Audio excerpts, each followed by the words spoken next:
नमस्कार, मैं डॉक्टर अंकित कुमार सिन्हा हूँ। मैं एक कंसल्टेंट पल्मोनोलॉजिस्ट हूँ Yashoda super speciality hospital Kaushambi में।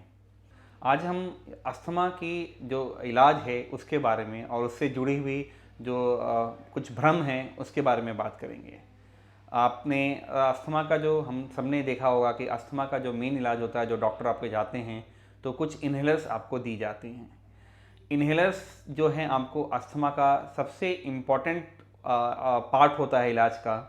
बट हमारे देश में सबसे प्रॉब्लम क्या होती है कि जब भी किसी को अगर आप अस्थमा बताते हैं और उसका इन्हेलर आप बताते हैं तो वो सबसे पहला क्वेश्चन जो हमसे यही पूछा जाता है, इसकी आदत तो नहीं पड़ जाएगी। मेरे हिसाब से और आपके लिए भी एज ए पेशेंट बिल्कुल ही गलत है, क्योंकि वो बीमारी है और उस बीमारी का इलाज ही इन्हेलर है।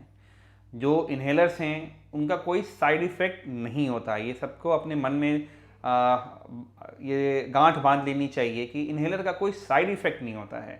उसका इफ़ेक्ट हो रहा है क्योंकि आपके फेफड़े में प्रॉब्लम है। जब डॉक्टर ने आपका टेस्ट कराया और कंफर्म किया कि आपको अस्थमा है, और जो उसका मेन इलाज है वो जो हम कहते हैं इन्हेलर्स होते हैं। तो आप अगर इन्हेलर्स नहीं लेते हैं तो आप अपने अस्थमा का सही से इलाज नहीं कर रहे हैं। अस्थमा के लिए जो हम लेने के लिए कुछ हमारे पास पंप्स होते हैं, नहीं तो कुछ कैप्सूल्स होते हैं, या हमें फिर अगर ज़्यादा प्रॉब्लम होती है तो नेबुलाइजेशन होती है। इन तीनों तरीक़ों से हम अस्थमा का इलाज किया जाता है। और इन्हेलर्स जो है आप अस्थमा के लिए बिल्कुल इम्पॉर्टेंट है। हमने देख रखा हुआ है कि अस्थमा में लोग को जैसे ही आप बताइए कि हम आपका इन्हेलर स्टार्ट करते हैं, या तो वो डर जाते हैं या उनके मन में ये बैठ जाता है मुझे इसकी आदत लग जाएगी, और वो इसे ठीक से यूज़ नहीं करते हैं। और कई लोग जो हैं, छोटे बच्चे भी जो अस्थमा का जो इन्हेलर से वो ठीक हो सकते थे, वो अपना अस्थमा को बिगाड़ के हमारे पास आते हैं। इन्हेलर्स आपके हेल्थ के लिए बहुत ही इम्पॉर्टेंट है अगर आप अस्थमेटिक हैं तो।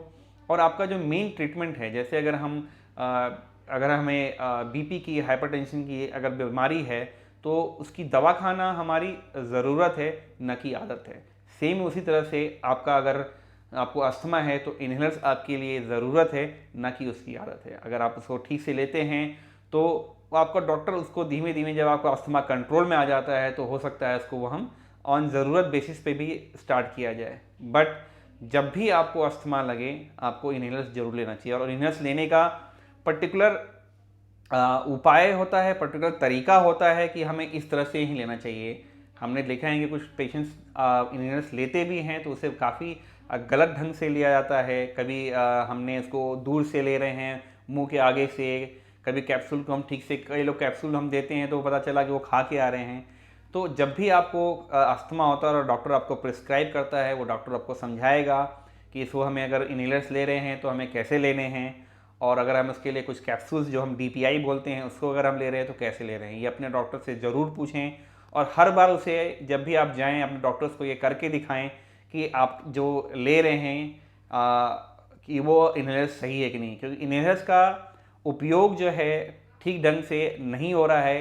ये पूरे वर्ल्ड का डाटा है कि डिस्पाइट जो हम डॉक्टर्स बताने के बाद में भी लोग 40 to 50% जो पर्सन्स होते हैं वो इन्हेलर्स सही से नहीं लेते हैं। हमारे इंडिया में तो इन्हेलर्स लेने वाले लोग भी बहुत कम हैं, और जो लेते भी हैं उसमें से 50 से 60% लोग काफ़ी गलत लेते हैं। तो ये मेरी आपसे गुजारिश है, जब भी आप अगर इन्हेलर्स ले रहे हैं और आपको डॉक्टर प्रिस्क्राइब कर रहा है उसको कैसे लेना है, और आप जब भी जाएं अपने डॉक्टर्स को ज़रूर दिखाएं, इसके बारे में ज़रूर बात करें। धन्यवाद।